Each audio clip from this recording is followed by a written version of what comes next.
मागे या जरा. आपला माणूस आहे की एक मिनिट.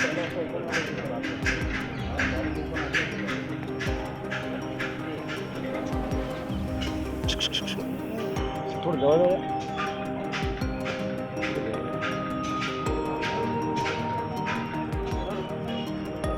हात काढायचा.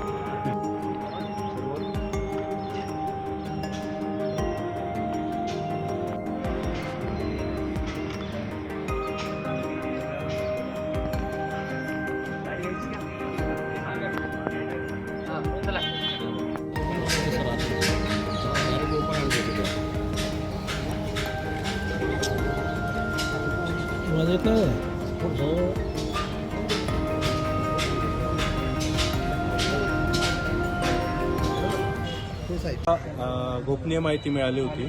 मंगळवेढा पोलीस स्टेशनच्या हद्दीमध्ये काही इसम जे आहे त्यांच्याकडे वेपन्स, इलिगल वेपन्स आणि काही कारतूस आहेत, राऊंड्स आहेत.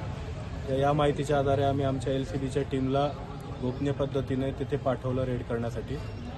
LCBची टीम PI निंबाळकर आणि त्यांचे सहकारी वायकर आणि त्यांचे सर्व कर्मचारी यांच्यासोबत तिथे गेल्यानंतर त्यांना 3 आरोपी तिथे मिळाले, ज्यांच्याकडे एकूण 4 वेपन आणि 24 राऊंड्स म्हणजे कारतूस होते.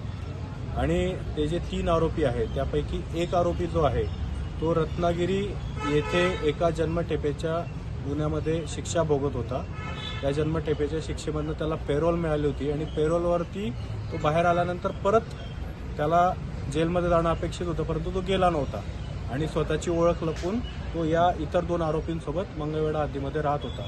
त्यामुळे ती एक मोठी कारवाई यासोबत झालेली आहे.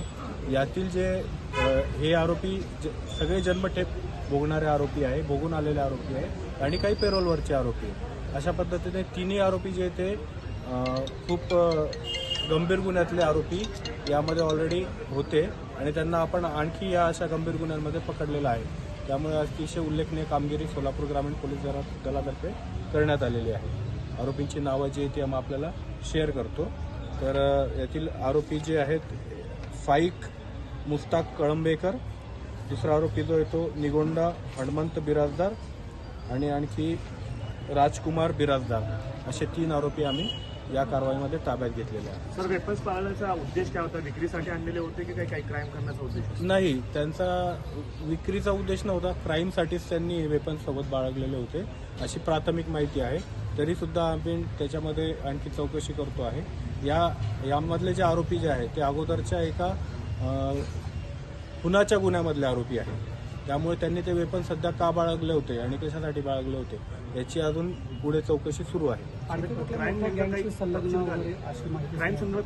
घरफोडीचा उद्देश होता नाही, त्याच्याबाबत आता जस्ट आम्ही त्यांना ताब्यात घेतल्यापासून आता आम्हाला त्यांची रिमांड मिळालेली आहे.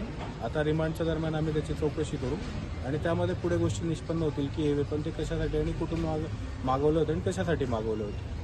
एक आरोपी जो आहे आरोपी वगैरे आहे? राजकीय नाहीये, राजकीय क्षेत्रातले आरोपी नाहीये. फक्त एक आरोपी जो आहे तो जन्मठेपेची शिक्षा भोगत असताना जेलमधनं बाहेर आला पेरोलवर आणि परत गेलाच नाही. तर तो त्याच्यावरती तिकडे गुन्हा दाखल आहे, त्याला तिकडचे रत्नागिरी पोलीस शोधता आहे. तर तो तिकडचा वॉन्टेड क्रिमिनल आहे, तो आपण इकडे त्यांना शोधून दिलेला आहे आणि त्याच्याकडे पण सुद्धा वेपन सापडलेलं आहे. पोलीस कस्टडी किती दिवसाची? पोलीस कस्टडी 5 दिवसाची मिळालेली आहे. आणखी काय निष्पन्न होण्याची शक्यता आहे? निष्पन्न होऊ शकतं, आम्ही त्या दृष्टीने प्रयत्न करतो. थँक्यू.